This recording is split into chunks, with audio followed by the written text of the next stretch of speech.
Wow.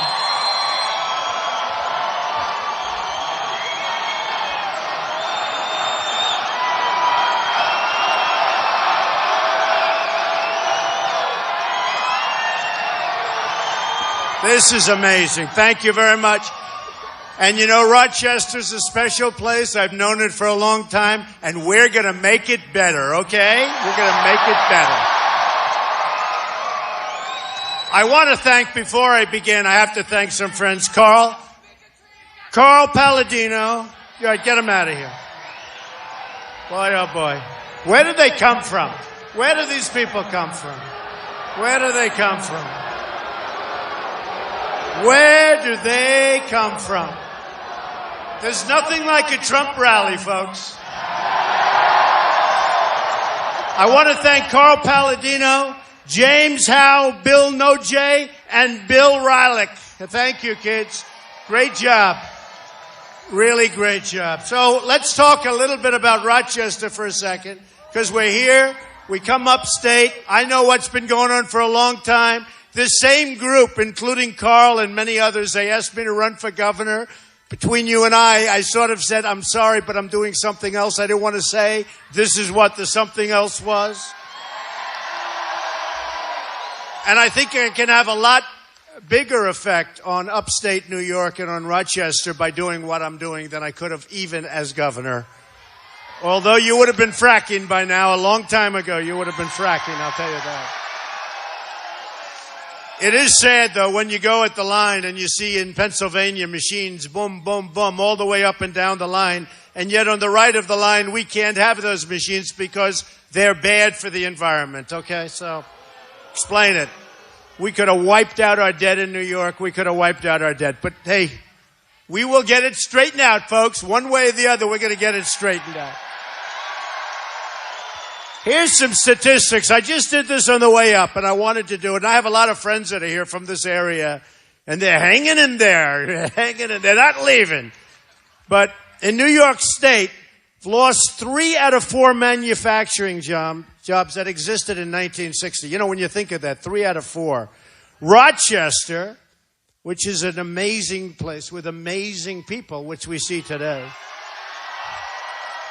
has lost more than half of its manufacturing jobs since 1997 due to NAFTA, Asian currency manipulation, and China. I mean, you know, give me a break. I've been talking about this for 5 years, for 7 years, forever. Century Safe just left. They moved to Mexico, right? No good, no good. I'm the only one who knows how to stop it. I would stop them so fast your heads would spin. Your heads would spin. And I guarantee you one thing, I'm not buying Century Safe, that's for sure, right? I'm not buying the product. The entire country lost 1/3 of its manufacturing jobs since 1997. Think of that. How sick is that? How sad and how stupid is it that we put up with it? 1/3 of its jobs, manufacturing, since 1997. Since 1999, Rochester has lost 32% of its transportation jobs, 30% of its building and ground maintenance jobs, and 43% of its science jobs. 43% gone. All right, you do. You need somebody fast. I know that.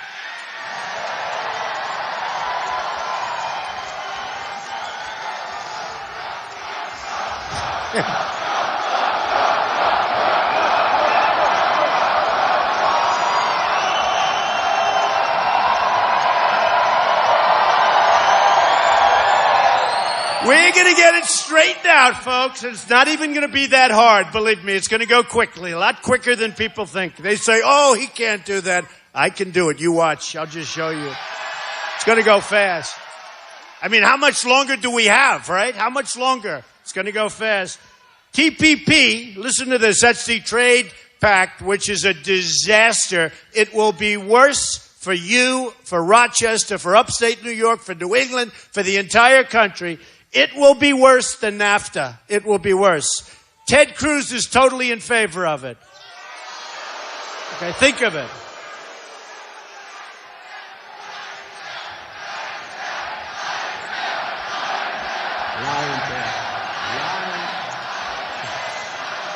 Lion Ted. He's a beauty. I've met a lot tougher people than him over the years, but I've never met anybody that could lie like him.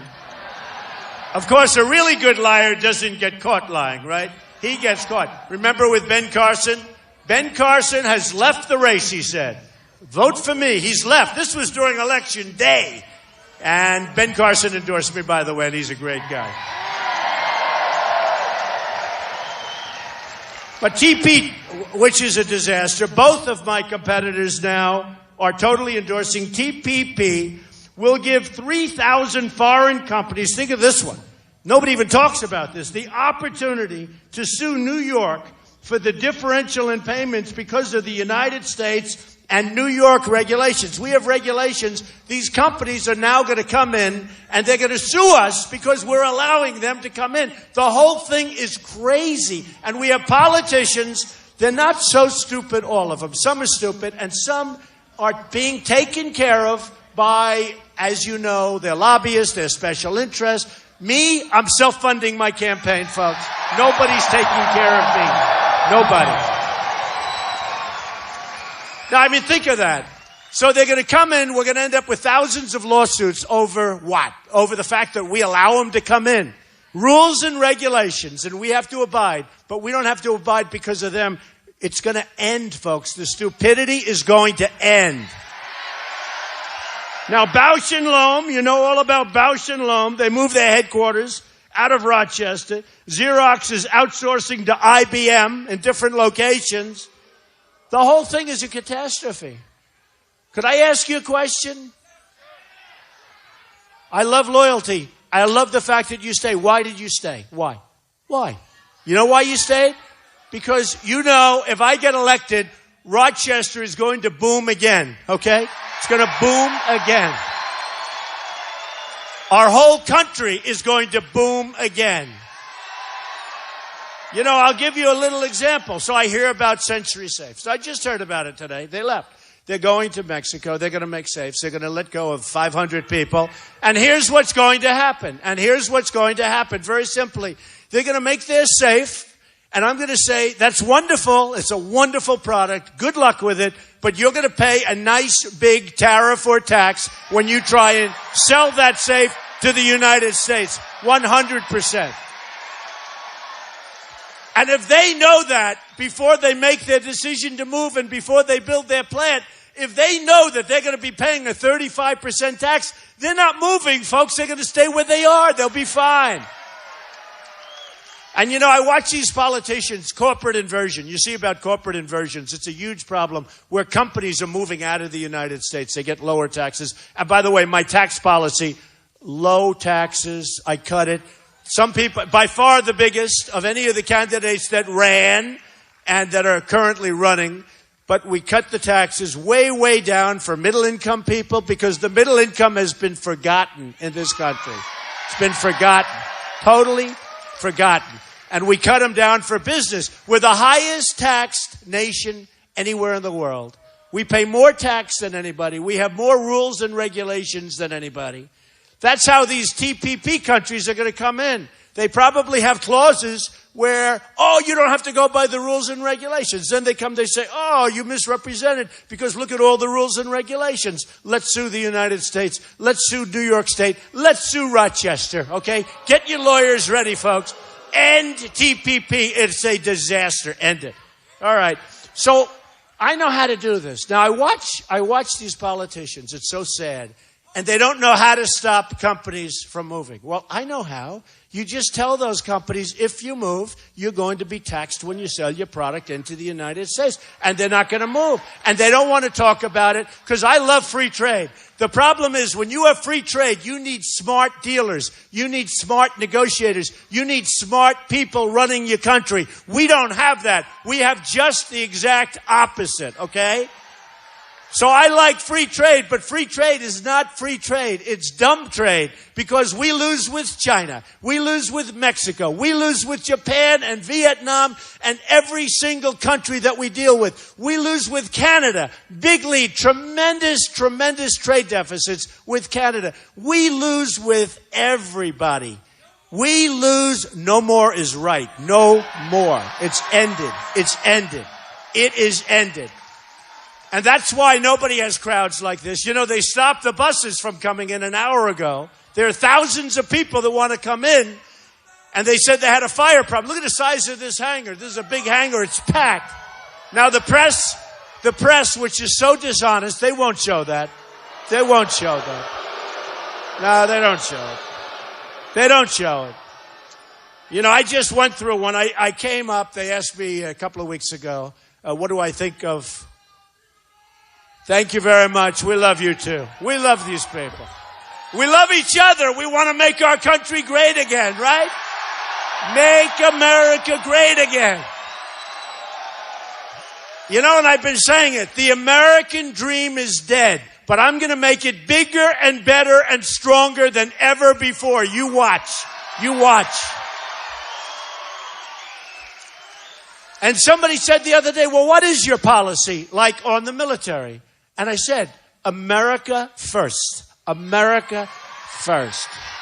You know, the New York Times wrote a terrible misrepresentative story, which they always do. They've totally, you know, it's a failing newspaper. It's probably not going to live for another year. But they write such negative things, just so, and they know it's wrong. They know it's wrong. They don't call for comment. They don't call for anything. Because I said, when we defend somebody, when we defend a country, we have to be reimbursed. You know, we defend Japan. We defend everybody. We're like the world's policemen. By the way, speaking of policemen, how great are the police today? How great. How great. And our firefighters are great. We love them. But they wrote a story and they leave things out. For instance, we defend Saudi Arabia. Who has more money than Saudi Arabia? They were making, before the oil went down, they were making $1 billion a day, okay? $1 billion a day. And we defend them. And we pay rent on places that we lease for our military. We pay rent. We take care of everybody. We take care of Germany. We take care of South Korea. We take care of Japan. We take care of everybody. And we're not reimbursed on a fair basis. So I said, whoop, do I hear some people over there? Oh, yeah. Oh. I hope so. Hey, camera, they're over there. Get over there, camera. The only way the cameras move is there's a disruptor. Then they move. Then they move. There is no rally like a Trump rally, and nobody gets the people. That I can tell you.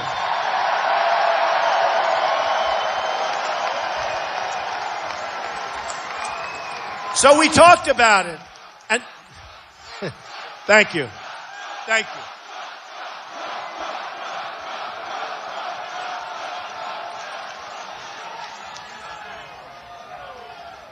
Ooh, I love these people. Hey, we're all in this together, folks. You know, we're all in this together. Don't forget. The politicians do what their special interests and their lobbyists tell them to do. Okay, just remember. That's why a Ted Cruz, who's totally taken care of by the banks, by all sorts of special interests, all of these guys running, including Hillary. You talk about Hillary. I mean, the worst. The worst. You saw what Bernie said? They're starting to get angry at each other now. Bernie's saying she shouldn't be able to be in that position because she's made so many bad decisions. She shouldn't even be running for the position. You saw that. And she has made bad decisions. Boy, has she made... I look so forward to going after Hillary finally, after these guys. It's going to be easy.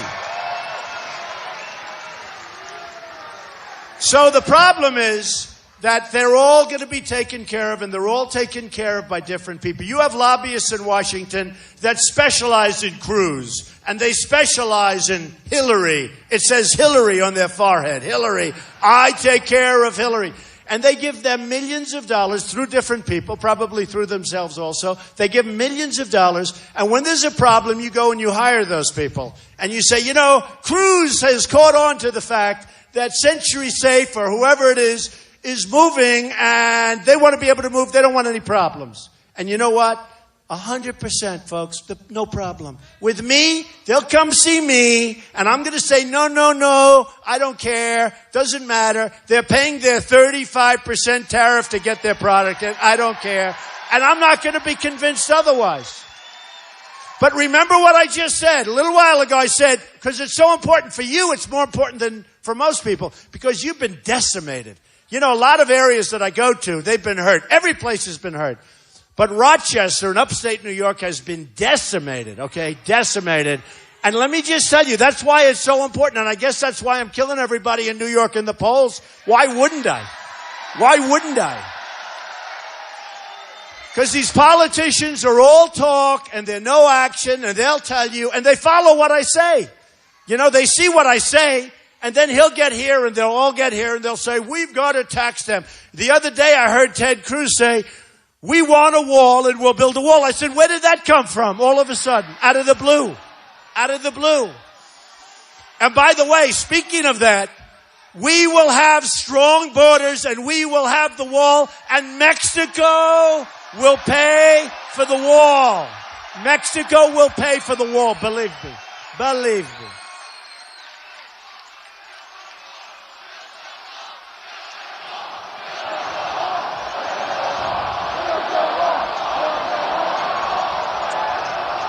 See, we're in a really unfair system, folks. I told you, you've been seeing what's going on. And we're winning, and I think we should win before we get to the convention. I think we should. But let me tell you how crooked the system is. I go to Louisiana, worked hard, made speeches. I made a speech in a hangar just like this. It was packed. We had like 16,000 people the night before the election. I left. I wasn't expected to win Louisiana. And I left. I wasn't expected to win. I won 22 or 23 places now. Think of it, 22. 22. You ever see Cruz? He gets up. The only one that can beat Donald Trump, you know, Lion Ted. The only one that can beat Donald Trump. And then he holds the Bible up high. But I've been winning with the evangelicals, which is incredible. I mean, they should, because they don't like liars.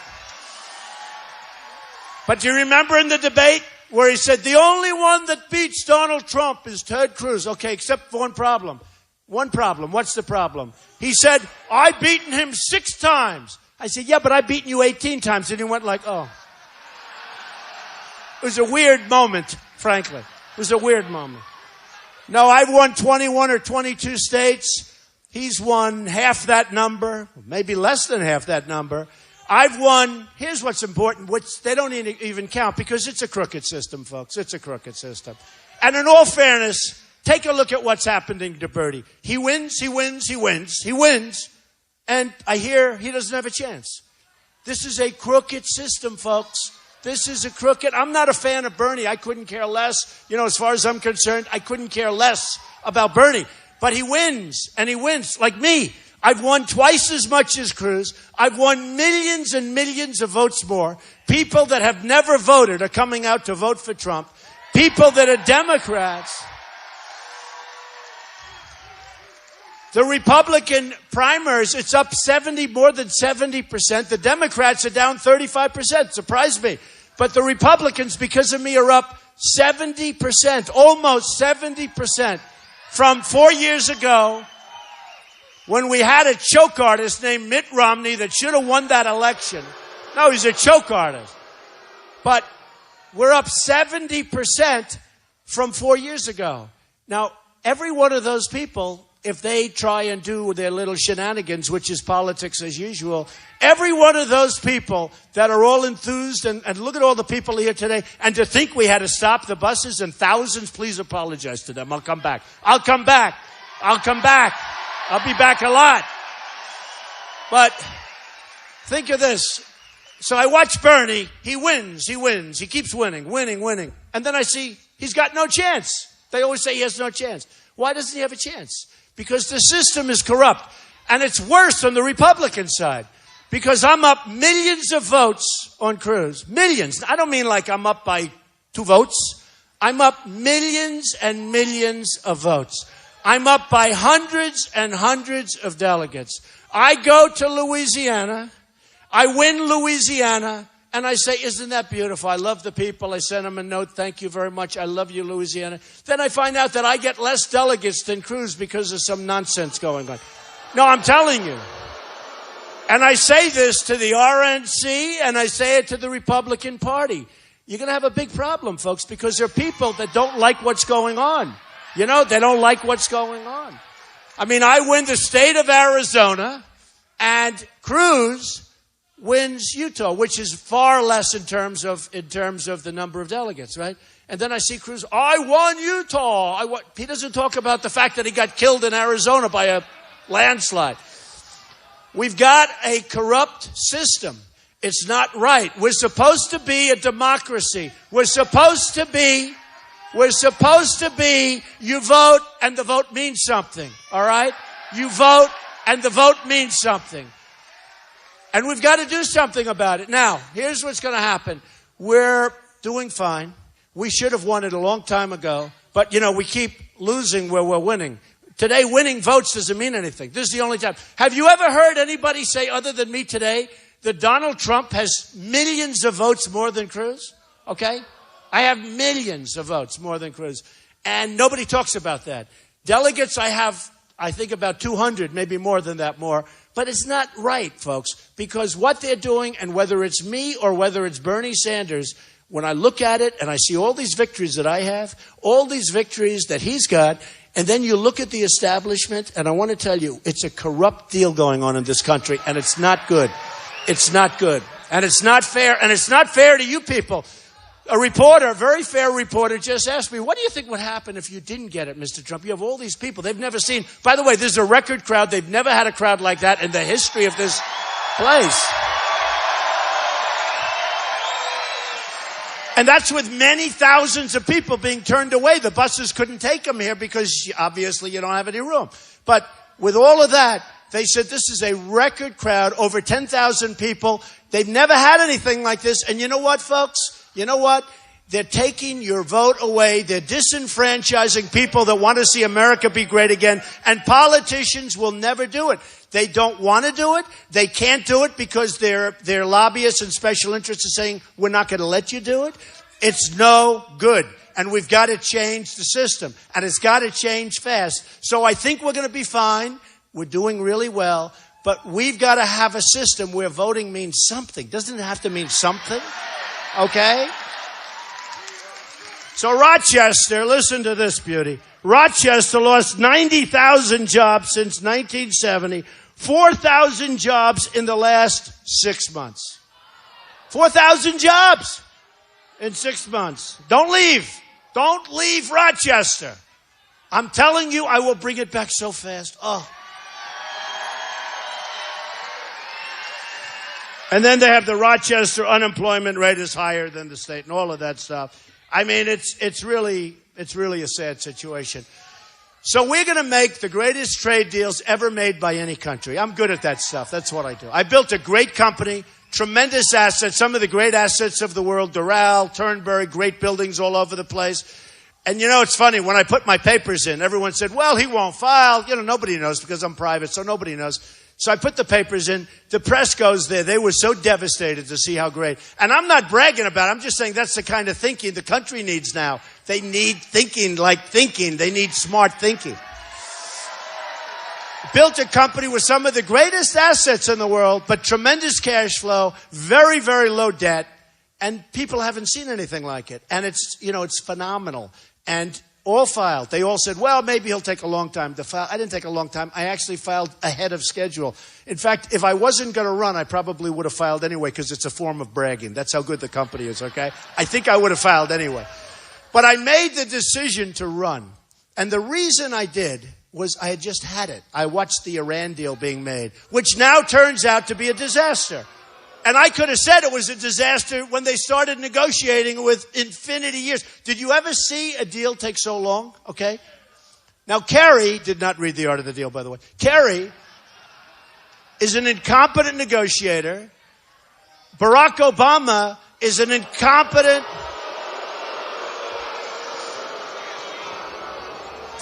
Obama is an incompetent negotiator, except when he negotiates against Republicans. He gets everything he wants.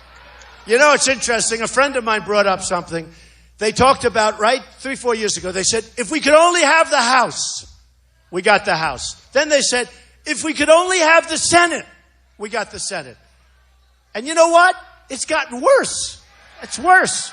The omnibus budget is a disaster. It lets people come in from Syria. It funds it. It funds illegal immigration coming across the border. It funds Obamacare, which we're going to repeal and replace. Okay? But do you ever notice that? I said it the other day. First time I said, you know, Obama's a lousy negotiator for us, but he's a great negotiator against the Republicans. It's pretty sad. It's pretty sad. Is it true, though? Is it true? He gets everything. He gets everything he wants. I watched Boehner say, we will not shut down the country. Well, I don't want to shut down the country either. You know, in negotiation for the budget. This is just before he got out. Boehner was there. And he said, we will not shut down the country. Now, he may believe that, and I believe it. Certainly, I don't want to do it either. But why do you say that? Why do you talk about it? Now, once he said that, I said, now the Republicans can't make a good deal. Because he gave away all the cards. Once he said that, I don't want to shut down the country. For the press, I'm saying this. Because, you know, they'll say, Trump wants to shut down the country. You know, it was amazing. So I got to finish the story about the Times. So the Times, which is totally dishonest, a total piece of garbage. That, the Washington Post, these are, how about that stupid Boston Globe? It's worthless, sold for $1. Did you see that story? The whole front page, they made up a story that Trump, they pretended Trump is the president. And they made up the whole front page is a make-believe story, which is really no different from the whole paper for the whole thing. I mean, the whole thing is made up. And I think they're having a big backlash on that one. You know, here's a paper that the New York Times spent $1.3 billion to buy. They spent hundreds of millions of dollars on losses and operations. They recomputerized it. They spent a fortune. Let's assume they're in for $1.5 billion. They sold it for $1, and then they do editorials telling me what I should be doing about Japan and about Saudi Arabia and about other countries that we defend, okay? So they wrote a totally dishonest story, totally dishonest, and they basically knew, but they don't put everything in. So we talked about, as an example, Japan or Saudi Arabia or any of them. And I said, no, we have to go to them. They have to pay their fair share. Now, I don't want them to defend themselves, and nobody is stronger and nuclear than I am. It's the biggest single problem that this world has, not global warming. You know, Obama said the biggest problem we have is global warming. And by the way, it's supposed to be 70 degrees today. It's freezing here. Speaking of global warming, we need some global warming. It's freezing. Man. In fact, this is a record cold spell on the whole big section of the United States. It's not just Rochester. The whole big section is like record cold. And I keep hearing about global warming. Now they'll say, he doesn't understand. This is a worldwide problem. Oh, no, I don't understand. Let's do IQ tests. So, these people.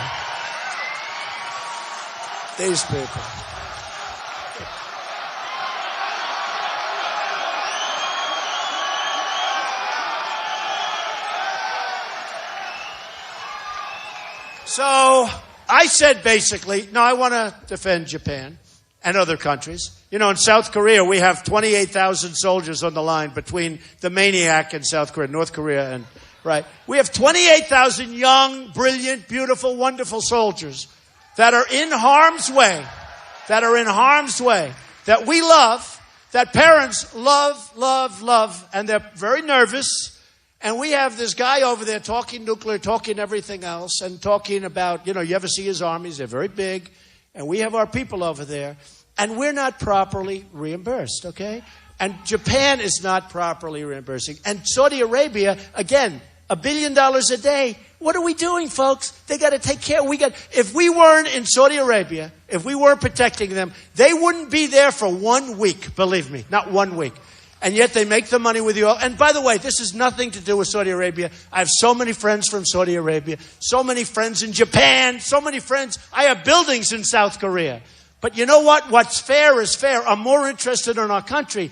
These are people, these are countries that are behemoths. Economic Germany, it's an economic behemoth. By the way, even though she is in the process of destroying Germany with immigration, destroying it.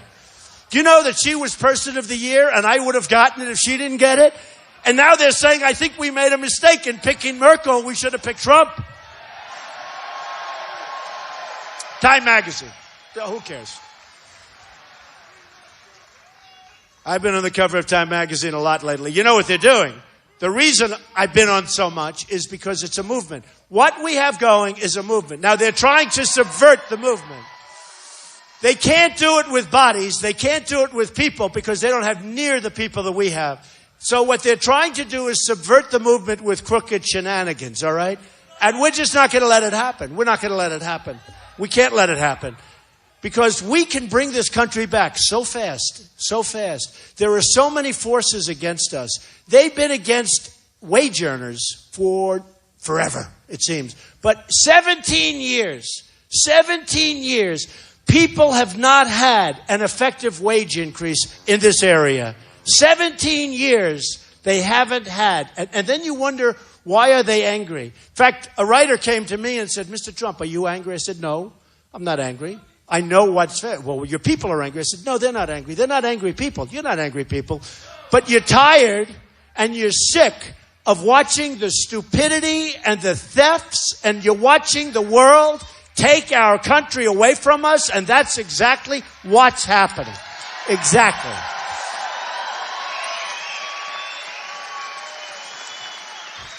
So I told the New York Times, as plainly as you're standing there, and I'm sorry we couldn't get you chairs. It's just too many people. But I told the New York Times, I said, no, they have to pay for these services, that's something commensurate. Even if we lose something, but we can't, we're losing our shirts on every single deal. We lose on trade, we lose on the military. You know, people say we have a military budget, which is true. That's many, many times any budget anywhere in the world. That's true. You know why? Because we're defending everybody else. We're not taking care of ourselves. We don't take care of ourselves. Now remember this, in a deal, and I wrote this in The Art of the Deal, you always have to be prepared to walk. Carrie, there it is, right there, one of the great books of all time. The Bible is the best, one of the great books. But I wrote, you always have to be prepared to walk. Now, if Kerry would have gotten up a couple of times from the Iran deal, like, for instance, he should have said, before we start negotiating, we have to have our prisoners back. This is like 3-4 years ago. They would have said no. Great negotiators, the Iranians. The Persians are great negotiators, all right?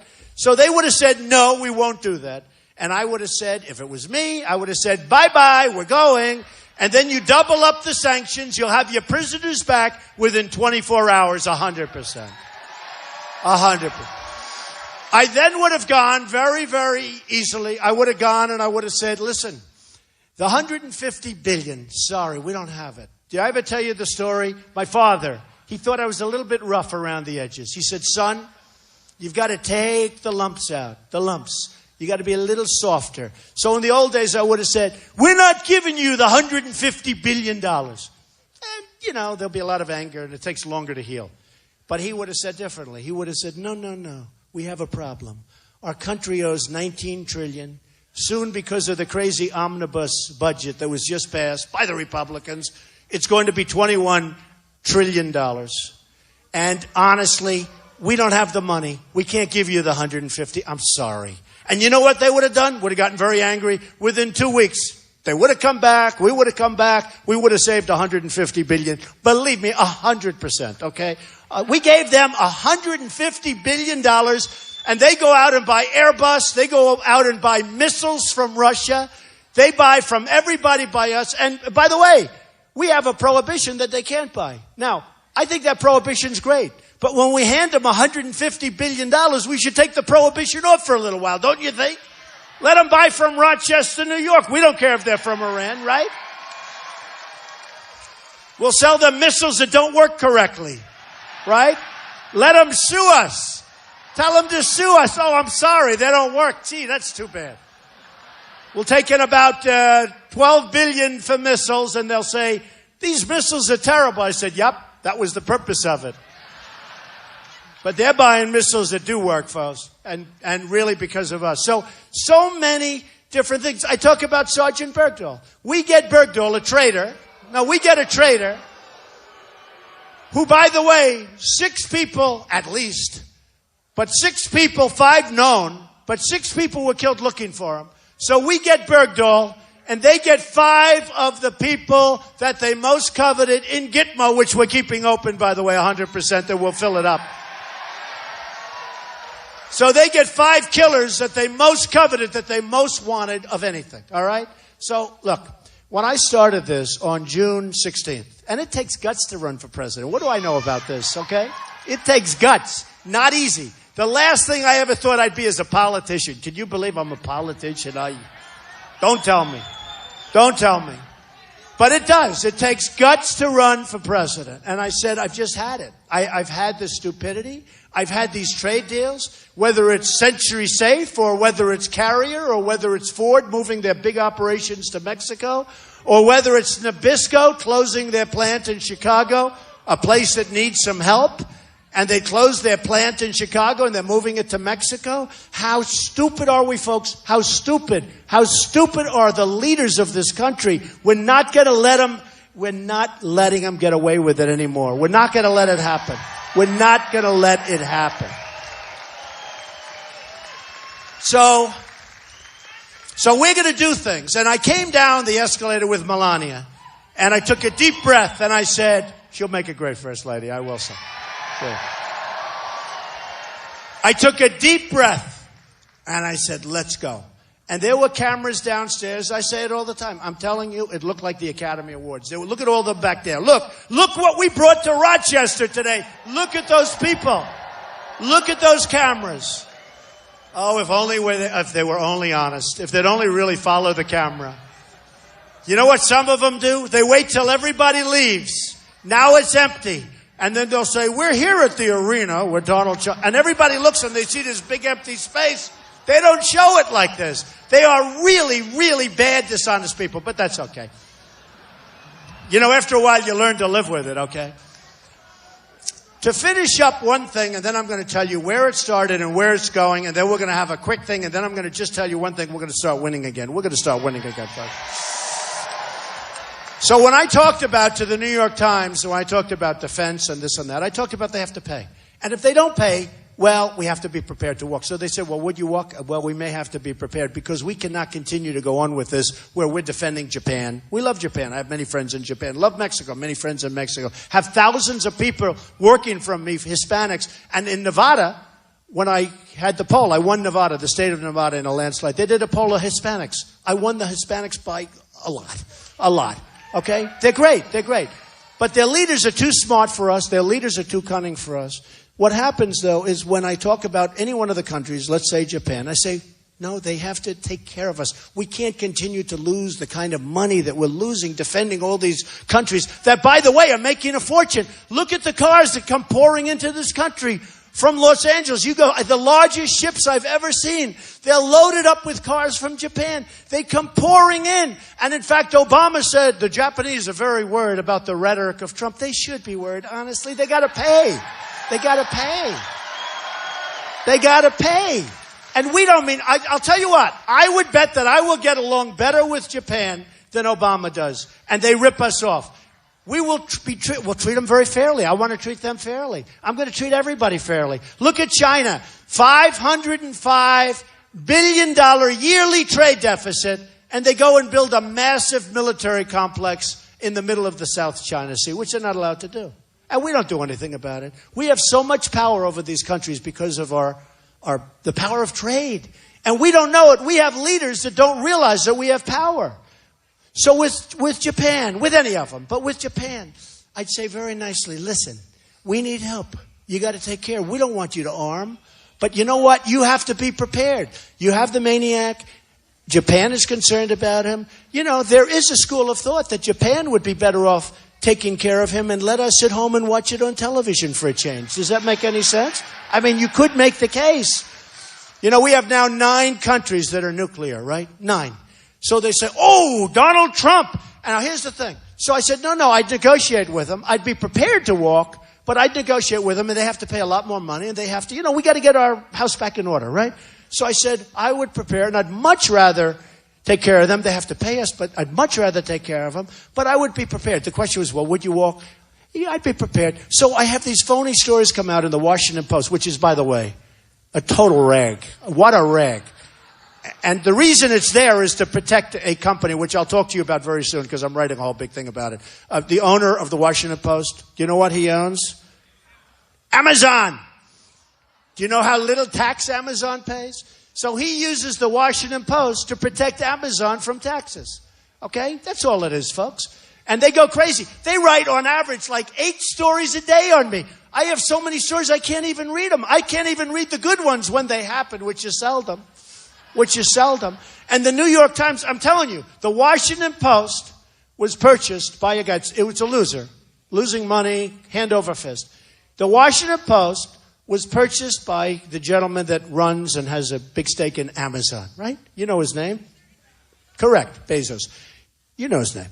So now he uses that as a political weapon because he doesn't want to pay tax at Amazon. That's all it is, folks. It's so simple. It's so simple. And every time they hear me say it, now watch, tomorrow I'll have 15 bad stories in the Washington Post.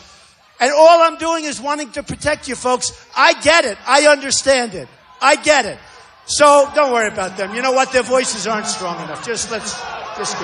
Their voices are so weak.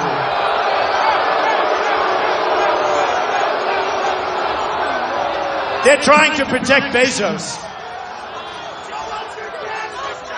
So the story comes out in the New York Times that basically Donald Trump wants to see an armed Japan. Donald Trump, they don't talk about cost. They don't talk about the fact that they have to pay their way. It's Donald Trump doesn't mind seeing an armed Japan. Well, I do.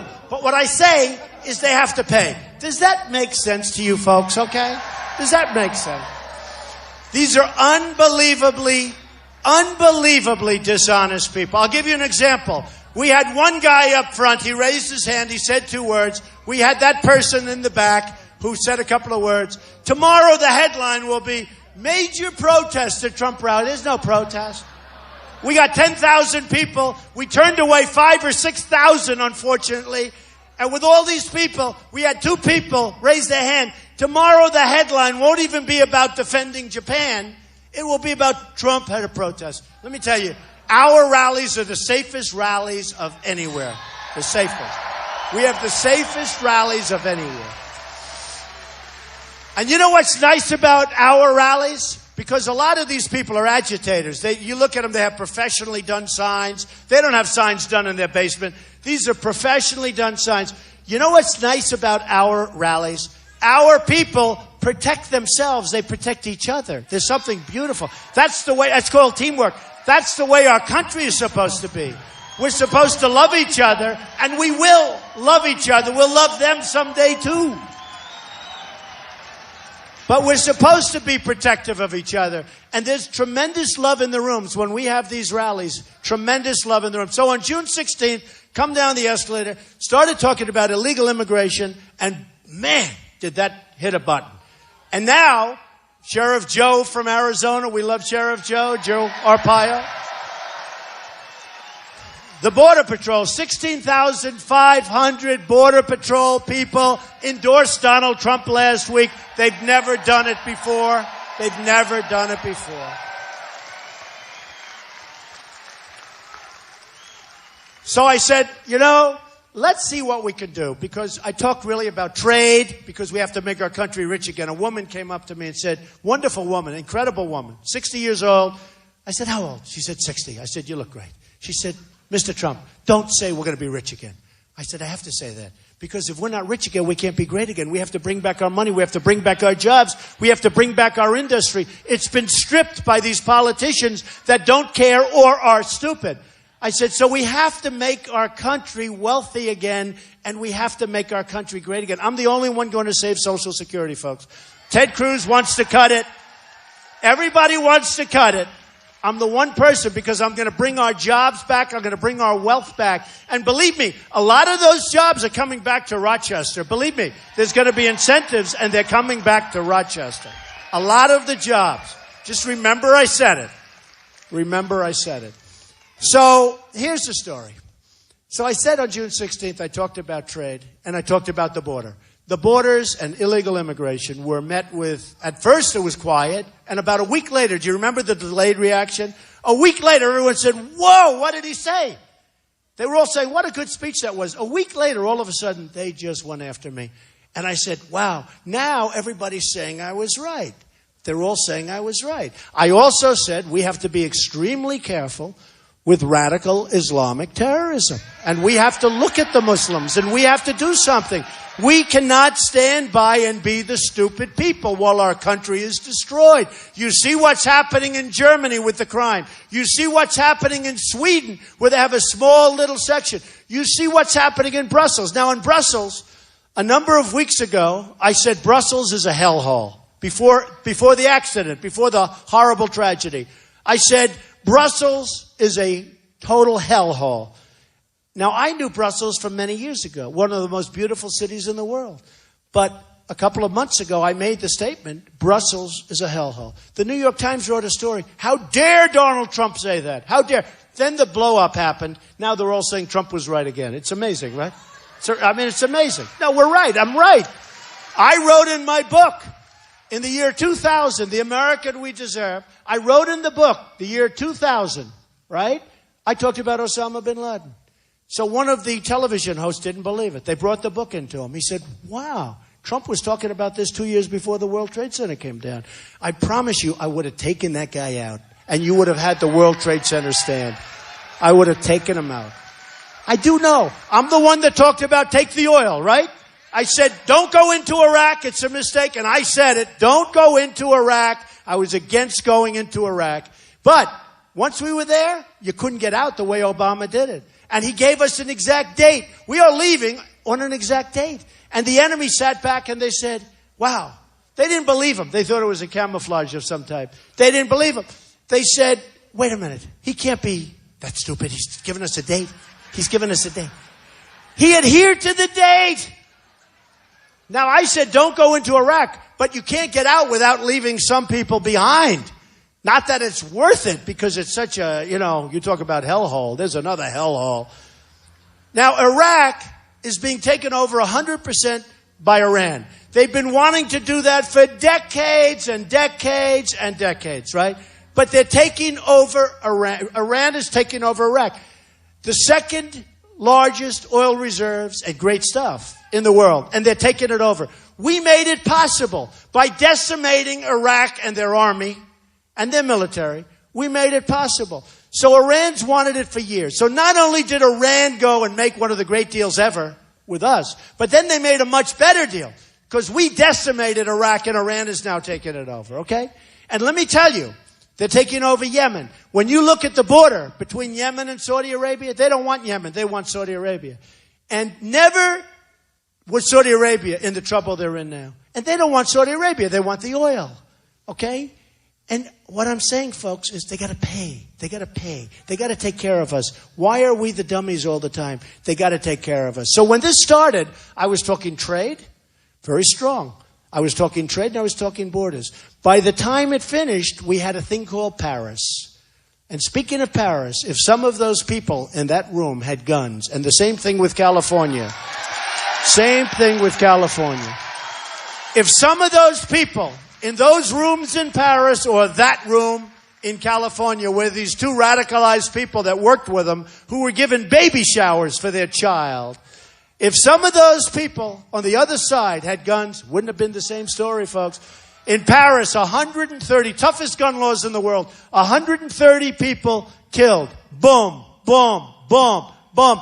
If some of these people were there and they had guns strapped to their waist or strapped to their ankle, would have been a whole different story, and probably wouldn't have even happened, because they would have said, wait a minute, those people have guns. Let's leave them alone.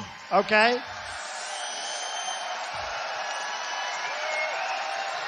So,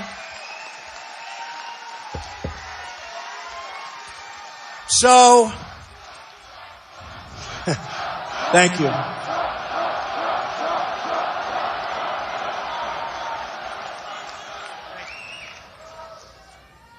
So, folks, we're going to start winning again, okay? We're going to start winning again. So important. This is a movement. They want to stop the movement, but I don't think they're going to be able to. This is a movement. This is millions of people. No matter where you go, I go to Dallas, we had 21,000 people. I go to Mobile, Alabama, we had 35,000 people. No matter where we go, we have the biggest crowds by far. Nobody comes close. The biggest problem we have is we can't get them into these massive hangars. We can never get enough people in. But we have a movement going. It's an incredible movement. It's actually not a movement of hate. It's a movement of love. Remember that. It is. It's a movement of love. It's a movement of people that want to see our country be smart and strong and great again. It's a movement of people that want to be taken care of, and they want to take care of. They're going to take care of. It's a movement of people, really, that want to start winning again, because we don't win. We never win anymore. We don't win on trade. We don't win on the military. We don't win on education. By the way, we're ending Common Core. Education's going to be brought, right? Going to be local. We end Common. So important. We got to keep it going. And everyone says, oh, you have these great poll numbers. We need a great show of strength in New York State. It's so important. We need a great show of strength. You got to go, not this Tuesday, but the next Tuesday. 9 days. 9 days. You've got to go out and you've got to vote en masse. You've got to bring your friends. You've got to tell them about it. You are going to say this was one of the great days of your lives. You're going to say, when you cast that vote in 9 days on Tuesday, you're going to say it was the greatest single vote you've ever cast. And here's what's going to happen. We're going to start winning again, folks. We're going to win with our military. We're going to knock the hell out of ISIS. We're going to win at the border. We're going to build the wall, and people are going to respect us. We're going to have our country back. We're going to win with education. We're going to end Common Core, and we are going to bring it local. We are going to win with education. We're going to repeal and replace Obamacare. We're going to protect our Second Amendment. And we're going to bring jobs back into this country like you've never, ever, ever seen before. We're going to have a great, great economy again. We're going to have a great, great country again. And you're going to be so proud of your president, but I don't care about that. You're going to be so proud of this country.